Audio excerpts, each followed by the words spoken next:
अस्सलाम वालेकुम जी।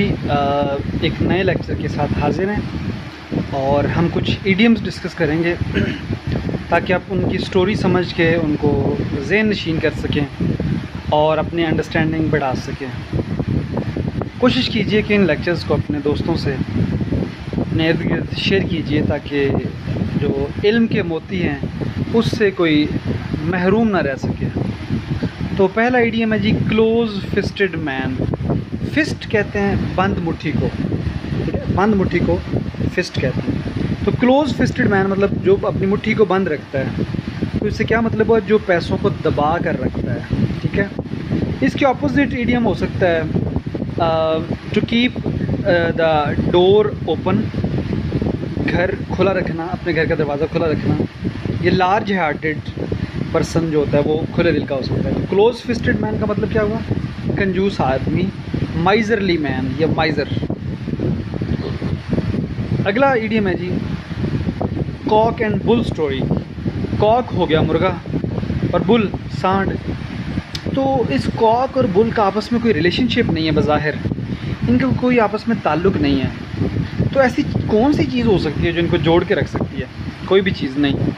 तो ऐसी झूठी मूठी कहानी, फिक्टिशियस स्टोरी जिसका कोई सर पैर ना हो, जिसमें वाक़यात का आपस में कोई रब्त ना हो, कोई ताल्लुक़ ना हो, उसको कॉक एंड बुल स्टोरी कहते हैं। यानी जिसमें कॉक कहाँ से लाया और बुल कहाँ से, जिनका आपस में कोई ताल्लुक़ ही नहीं है, उनको जब जोड़ दिया जाए तो उसको हम कहते हैं कॉक एंड बुल स्टोरी, यानी मुकम्मल तौर पे झूठी मूठी कहानी।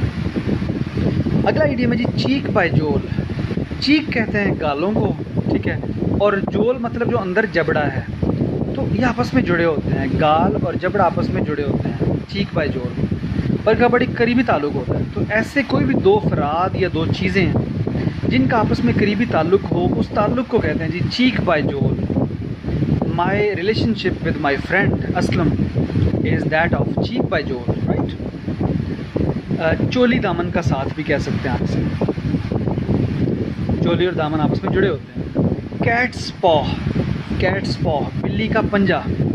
स्टोरी ये है जी कि एक बिल्ली और एक बंदर एक घर के किचन में दाखिल होते हैं। मालिकन पॉपकॉर्न बना रही थी और वो कुछ किसी काम के लिए किचन से निकलती है थोड़ी देर के लिए, बाई चली जाती है। अब क्या होता है कि बंदर अब बिल्ली से कहता है कि ऐसा करते हैं, दोनों मिलकर खाते हैं। ऐसे करोगे तो पहले तुम मुझे खिलाओ पॉपकॉर्न और जो चूल्हे के ऊपर पड़े होते हैं, और उसके बाद मैं तुम्हें खिलाऊंगा। बिल्ली अपने पंजे का इस्तेमाल करके एक एक करके पॉपकॉर्न निकालती जाती है और बंदर को खिलाती जाती है। बंदर खाता है। अब जब वो दिल भर के खा चुका होता है तो उसके बाद अब बिल्ली की बारी आती है खाने की। इसी स्ना में मालिकन वहाँ आ जाती है और दोनों बंदर और उस बिल्ली को भागना पड़ता है। तो इससे क्या होता है? साबित ये होता है कि बिल्ली को बंदर ने इस्तेमाल कर दिया, बिल्ली के पंजे को बंदर ने इस्तेमाल किया, जो कि बिल्ली का पंजा जल गया इस दौरान पॉपकॉर्न निकालने और खिलाने के दौरान।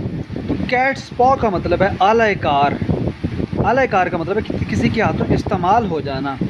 जैसे बिल्ली को बंदर ने इस्तेमाल किया अपने मकासद के हसूल के लिए, ऐसे ही कि अगर कोई आपको इस्तेमाल कर जाए, आपको कैट्स पॉ बना ले, जैसे कुछ अफसर अपने मुलाजमीन को अपना आला कार बनाते हैं अपने मकासद को हासिल करने के लिए। डू नॉट बिकम कैट्स पॉ ऑफ योर बॉस। अगला इडियम है जी, कैपिटल पनिशमेंट। कैपिटल का मतलब होता है बिगेस्ट, लार्जेस्ट। जैसे कैपिटल सिटी होता है the most important city, the biggest city. तो कैपिटल पनिशमेंट का मतलब है सबसे बड़ी सज़ा। तो आप सोचिए कि सबसे बड़ी सज़ा कौन सी हो सकती है? तो जी सबसे बड़ी सज़ा होती है मौत की सज़ा, सज़ाए मौत। So capital punishment is the biggest punishment, that is punishment of death. कुछ ममालिक में ये राइज है और कुछ ममालिक में नहीं है। Carry the day. Carry the day का मतलब ये है जी कि मिसाल के तौर पे दो क्रिकेट टीमों का क्रिकेट मैच होता है, ऑस्ट्रेलिया और इंडिया का। पहले दिन ऑस्ट्रेलिया की टीम बैटिंग करती है और 5 विकेट के नुकसान पे 350 रन बना लेती है, 400 रन बना लेती है। अब अगले दिन फिर ऑस्ट्रेलिया की टीम बैटिंग करेगी, लेकिन पहले दिन जो ऑस्ट्रेलिया की टीम की परफॉर्मेंस थी उसके हवाले से हम कहेंगे कि Australian team has carried the day, यानी वो दिन जो है वो ऑस्ट्रेलिया की टीम के नाम रहा। अगले दिन फ़र्ज़ कर लीजिए कि इंडियन बॉलिंग ने आते ही जनाब ऑस्ट्रेलिया को ढेर कर दिया है, ऑल आउट कर दिया है, और उसके बाद 0 विकेट के नुकसान पे इंडिया के 200 रन हो चुके हैं। तो हम ये कहेंगे कि India has carried the second day. तो कैरी द डे का मतलब है कि वो दिन किसके नाम रहा, चूँकि 5 दिन का मैच होता है तो इसलिए वो कहते हैं जी फ़लाँ दिन किसके नाम रहा, फ़लाँ दिन किसके नाम रहा। इसी तरह एक वनडे मैच भी हो सकता है जिसमें जो टीम जीत जाएगी हम ये कहेंगे जी कि the winning team has carried the day, right. अगला जी कैरी वेट। तो ये बड़ा एक नेचुरल सा इडियम है, जिसकी बात में वज़न होता है ना, हम ये कहते हैं जी his opinion carries weight, his conversation carries weight. जिसकी बात में वज़न होता है, जिसकी बात को गौर से सुना और समझा जाता है, सीरियस लिया जाता है, उसको कहते हैं कि ये इट कैरीज़ वेट। अगला इडियम है जी to bury the hatchet. Hatchet कहते हैं कुल्हाड़ी को और बैरी कहते हैं दफन करना। तो बैरी दी हैचेट कुल्हाड़ी दफन करना। ज़माना कदीम में जब मुख्तलिफ़ कबीलों के दरमियान झगड़े हुआ करते थे, लड़ाइयाँ हुआ करती थी, अभी भी कुछ इलाकों में होता है ऐसे, पसमानदा इलाकों में, गाँव में, कि ग्रोहों के दरमियान और बरादरियों के दरमियान लड़ाइयाँ ऐसी होती हैं कि कई सदियों तक जारी रहती हैं और 100-100, 200-200, 300-300 अफराद एक दूसरे के मार दिए जाते हैं छोटी सी किसी ज़मीन के ऊपर या पैसे के ऊपर, ज़र, जन या ज़मीन, इन 3 मामलात पे मेनली लड़ाइयाँ होती हैं।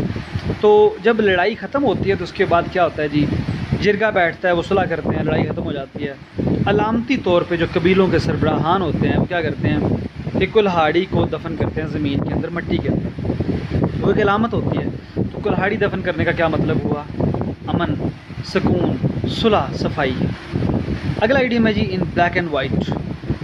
तो वाइट पेपर के ऊपर आप ब्लैक हैंड राइटिंग अगर करते हैं, ब्लैक टाइपिंग करते हैं, कोई भी काम आप तहरीरी तौर पर करते हैं, अगर ज़ुबानी नहीं, तहरीरी तौर पर, ओरली नहीं, बाय वर्ड ऑफ माउथ नहीं, बल्कि इन ब्लैक एंड वाइट, तो उसको हम कहते हैं कि इन ब्लैक एंड वाइट, तहरीरी तौर पर। और इस्लाम में भी कहा जाता है कि जो मामलात हैं वो अपने आपस में तहरीरी तौर पर करनी चाहिए, ज़ुबानी नहीं। जैसे कोई वसीयत अगर कोई वालिद लिखता है अपने प्रॉपर्टी के हवाले से, तो वो तहरीरी तौर पर होनी चाहिए, ज़ुबानी नहीं होगी, ठीक है जी। रजिस्ट्री, ज़मीन की मुंतकिली, हिबा, गिफ्ट जिसको कहते हैं। अगला आइडियम है जी बाय वर्ड ऑफ माउथ, ये उसका उलट था। बाय वर्ड ऑफ माउथ का मतलब है ओरल, यानी ज़ुबानी। उससे अगला आइडियम है जी बिज़ी बी। बी होती है मक्खी, शहद की मक्खी। तो शहद की मक्खी आपको पता है हज़ारों फूलों का रस निचोड़ती है, तो उसके बाद वो इस काबिल होती है कि एक कतरा शहद बना लेती है। तो बिज़ी बी का मतलब है वो मक्खी बड़ी मसरूफ़ रहती है, तो हर वो शख्स जो मसरूफ़ रहता है वो उसको हम कहते हैं वो बिज़ी बी है, यानी मक्खी की तरह मसरूफ़ शख्स। Burn the midnight oil. जब पहल बिजली नहीं होती थी और इलेक्ट्रिसिटी नहीं होती थी और सोर्सेज ऑफ लाइट नहीं थे ऐसे एज सच, तो ऑयल जलाते थे, मिट्टी का तेल। तो वो रात के वक्त आमतौर पे इसीलिए जलाना पड़ता था, क्योंकि दिन में तो दिन की रोशनी में आप पढ़ सकते हैं, रात के वक्त सिर्फ स्टडी ही ऐसा काम है जिसके लिए आपको मिडनाइट ऑयल जलाना पड़ेगा। तो बर्न द मिडनाइट ऑयल का मतलब ये है कि आप कुछ सीरियस एक्टिविटी जैसे स्टडी, एजुकेशन करना चाह रहे हैं, जिसके लिए आप एक महंगा तेल रात को जला के उसकी रोशनी में पड़ते हैं। वरना ये तो नहीं कि आप उसमें सोना है तो आप चिराग जला के बैठ जाएंगे, ऐसे नहीं होगा। Bring someone to book. फ़र्ज़ कर लीजिए कि एक शख्स ने ओवर स्पीडिंग की है और उसका चालान किया गया, उसको रोका है ट्रैफिक वार्डन ने।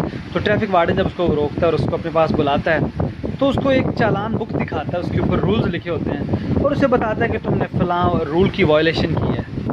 तो इस तरह वो जो बुक है ना, कानून की किताब, वो दिखाई जाती है ट्रैफिक वार्डन की तरफ से उस शख्स को। तो ब्रिंग समवन टू बुक का मतलब है किसी को कानून की किताब दिखाना। और आखिरी इडियम है जी ब्रेक द आइस। देखिए अगर आप एंटार्कटिका चले जाएँ या माउंट एवरेस्ट पे चले जाएँ और आप देखते हैं कि वहाँ पे बर्फ़ के अलावा कुछ भी नहीं होगा, आप अकेले हैं, और जिस टाइम कोई बर्फ़ का टुकड़ा टूट के गिरेगा उससे आवाज़ पैदा होगी। तो बर्फ़ तोड़ना मतलब सकूत तोड़ना, खामोशी तोड़ना, गुफ्तगू शुरू करना। जब भी खामोशी के बाद गुफ्तगू का आगाज़ किया जाता है तो उसे कहते हैं to break the ice. I hope you must have enjoyed the origin or etymology of these idioms.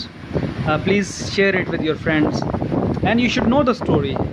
आप कहीं जाते हैं, आप किसी जगह idiom सुनते हैं और वहाँ ये बात होती है जी किसी को पता है इसका ओरिजिन क्या है और आप वो ओरिजिन कामयाबी से बता सकते हैं, तो ये आपकी यकीनन एक कामयाबी होगी और आपके क्रेडिट में होगा, आपके it will be a feather in your cap, आपके लिए इज़्ज़त का बायस होगा।